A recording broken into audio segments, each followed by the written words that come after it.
अर्णव खैरे मारहाण आणि आत्महत्या प्रकरण आणि या प्रकरणी वातावरण आता चांगलंच तापलंय। भाजपची आज बाळासाहेबांच्या स्मृतीस्थळी सद्बुद्धी द्या प्रार्थना आहे। अशा प्रवृत्तींना सद्बुद्धी द्या भाजप आता प्रार्थना करणार आहे। एकूणच भाषिक वाद, हिंदी मराठी या भाषिक वाद आणि या भाषिक वादाचं वादळ आता पसरताना दिसतंय। या सगळ्याविषयी अधिक माहिती घेण्याकरता थेट जाते आपल्या प्रतिनिधी भाग्यश्री प्रधान आचार्य यांच्याकडे।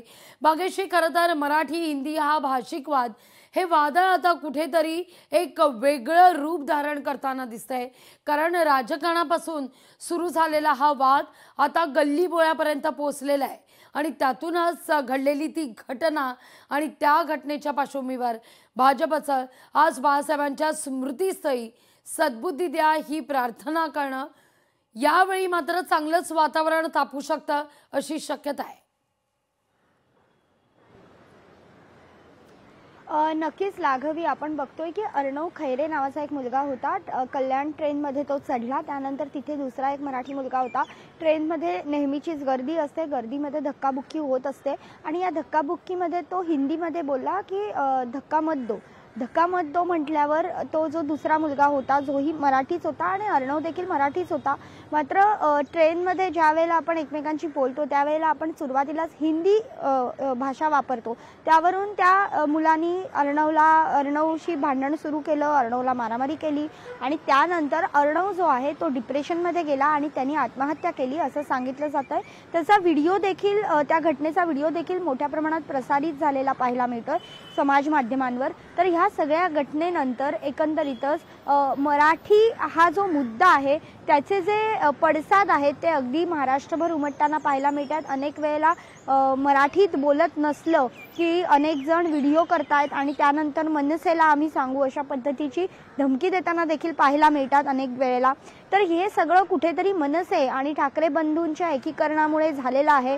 ज्या पद्धतीने सध्या ठाकरे बंधूंनी मराठीचा मुद्दा उचलून धरलेला आहे त्याच्यामुळे हे सगळं झालेलं आहे आणि मुळात राज ठाकरे सुरुवातीपासूनच मराठी या विषयावर ठाम आहेत। त्यांनी याआधी देखील उत्तर भारतीयांना मराठी बोलण्यावरून खडेबोल अनेक वेळेला भाषणातून सुनावलेले होते आणि या सगळ्या पार्श्वभूमीवर कुठेतरी हे जे प्रकरण आहे हे राज ठाकरेंमुळेच तापलंय आणि उद्धव ठाकरे त्याला खतपाणी घालतायत अशा पद्धतीचं वक्तव्य जे आहे ते सध्या भाजपकडनं करण्यात येतंय। याच संदर्भात अमित साटम यांनी काल देखील एक प्रतिक्रिया दिली होती, त्यामध्ये देखील त्यांनी हे सगळं या दोघांमुळे होत असल्याचं म्हटलं होतं आणि आज ते बाळासाहेबांच्या स्मृतीस्थळावर हे आंदोलन यांना बुद्धी द्या, सुदबुद्धी द्या चांगली अशा पद्धतीचं प्रार्थना करण्यासाठी येणारे थोडक्यात छोटेखानी आंदोलनच आहे असं आपण म्हणू शकतो या सगळ्या घटनेचा निषेध करण्यासाठी। आणि यामध्ये एक गोष्ट आहे की जर मनसैनिक आणि शिवसैनिक जर तिथे पोहोचले तर एक गोंधळ निर्माण होण्याची शक्यता जी आहे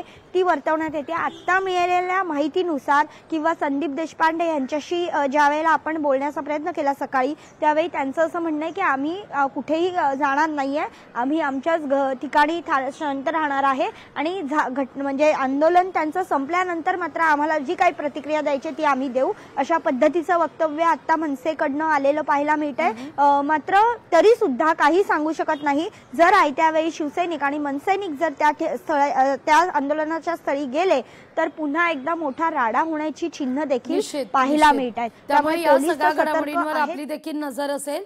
भाग्यश्री, तुर्तास धन्यवाद तुम्ही दिलेल्या एकूण सविस्तर माहिती करता। लोकशाही मराठी ऐका, पहा, जागरूक रहा।